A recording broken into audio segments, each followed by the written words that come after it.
Uyghur musafirlarini qabul qilishni teziltib, ularni Xitoyning ziyonkashligidan qo'g'dash to'g'risidagi qonun loyihasi Amerika Kengash palatasida sunilgan. Reuters agentligining xabar qilishicha, Cumhuriyetçi Kengash palata a'zosi Marco Rubio bilan Demokratchi Kengash palata a'zosi Chris Coons 14 aprel Uyg'urlarning kishilik huquqini qo'g'dash qonun loyihasining yana bir nusxasini Kengash palatasida sungan. Mazkur qonun loyihasi buningdan bir qancha hafta avval Avam palatasida sunilgan edi. Bu qonun loyihasida Xitoyning ziyonkashligi tufayli Uyg'ur elidan qochgan Uyg'urlarga, shuningdek Qozoq, Qirg'iz qatorliq Uyg'ur elidagi turkiy millatlarga Amerikaning PSHG nomli oldin o'ylashadigan musofirlar vizasi berish talab qilingan. Kengash palata a'zosi Chris Coons bu vaqtdagi bayonotida Amerika Xitoy Xalq Jumhuriyatining Sharqiy Turkistondagi kishilik huquq tafsirchiligiga qarshi davomli so'z qilish kerak. Biz yana Uyg'urlarga diniy va etnik kimligi sababidan ziyonkashlikka uchragan bu kishilarning hammasiga kafolatlik qilishimiz va qo'g'dishimiz kerak degan.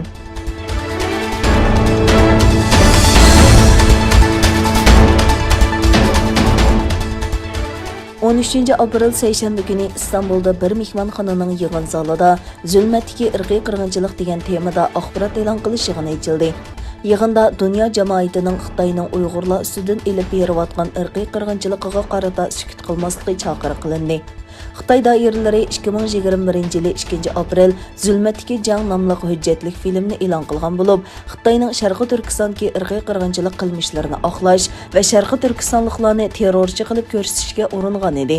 Bu yig'inda Xitoyning mazkur filmida o'tirg'i qo'ygan bo'xtonlari va to'qilma hikoyalarga dalil isbotlar bilan radiya berildi. Bu yig'in Xalqaro Sharqiy Turkiston tashkilotlar birligi bilan Sharqiy Turkiston kishilik huquqni ko'zitish jamiyati tarafidan birlikda o'rinlashtirilgan. Yig'inga Islom dunyosi ommaviy tashkilotlar birligi, Xalqaro musofirlar haq huquqlarini qo'g'dash jamiyati, Sharqiy Turkiston vaqfi qatorliq o'nlagan ommaviy tashkilotlarning mas'ullari va vakillar qatnashdi.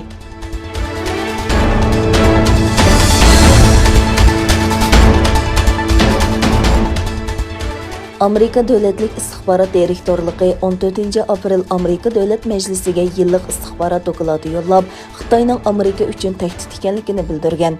Dokladda Xitoyning kunsari kuchayotgan ta'sirini kengaytirish urinishi Amerika uchun eng chong tahdidlarning biri ekanligi ko'rsatilib, Xitoy bilan Rossiya paydo qilayotgan davlat bexatarlik tahdidi to'g'risida ogohlantirgan. Dokladda Xitoy har qaysi sohalarda bo'libmi iqtisodiy, harbiy, texnologiya sohalarida Amerikaga xiris qilayotgan va xalqaro qoidalarni o'zgartirishga urinayotgan bir raqobatchiga aylanmoqda deyilgan.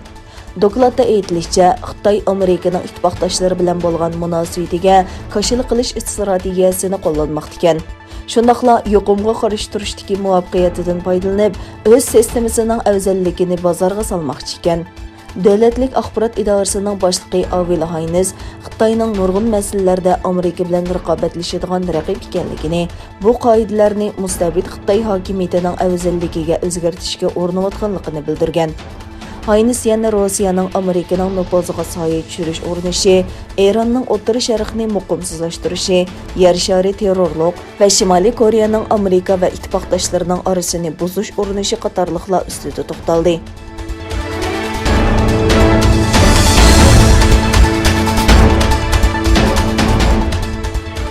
Norvegiya Xitoy davlatlik televiziya stansiyasining Xitoy yer shari televiziyatori CGTN axborot mulozimatining bu davlatdagi tarqatishini to'xtatdi. Egilanishicha, Norvegiyaning Xitoyning xalqaro televiziya kanalining tarqatish ijozatnomasini bekor qilishiga sabab mahbuslar iqror qilgan sinlarning tarqalishi ekan. Tönögün chiqarilgan qaror bilan Xitoyning tashviqot kanallari CGTN va CCTV4 Shvetsiyada cheklangan. Norvegiyaning tarqatish ijozatnomasini bekor qilish qarorining sababi bo'lgan mahbuslarning iqror qilgan sinlari dunyo jamoatchiligining kuchli inkosini qo'zg'agan. Oldin qatta ziyonkashlikka uchirg'uvchilar tarafidan Xitoyning rasmiy tashviqot kanallari CGTN va CCTV4 tarqatgan programmalar haqida ochiq xat e'lon qilgan.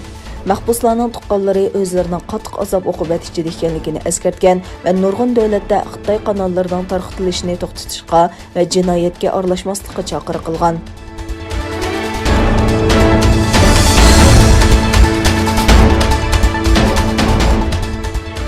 ئەنگىلىيە Tashqi ishlar ministri Dominik Raab Afg'onistonda vazifa o'tayotgan ئەنگىلىيە ئەسكەرلىرىنىڭ قەرەللىك ayrilishini qo'llaydiganligini bildirdi. Raab o'zining Twitter hisobidagi yozmasida davlatining Shimoliy Atlantik ahdi tashkiloti va Afg'oniston xalqining texmo tinch kelgusi bilan muqim Afg'onistonni qo'llaydiganligini bayon qildi. Raab ئەنگىلىيە ئەسكەرلىرىنىڭ ئافغانىستاندىكى قەرەللىك holda chekinib chiqishini qo'llaydiganligini eskartdi. ئەنگىلىيە davlat mudofaa ministri Ben Wallace yozma bayonotida Afg'oniston xalqining tinch va muqim kelgusiga loyiq ekanligini ko'rsatdi.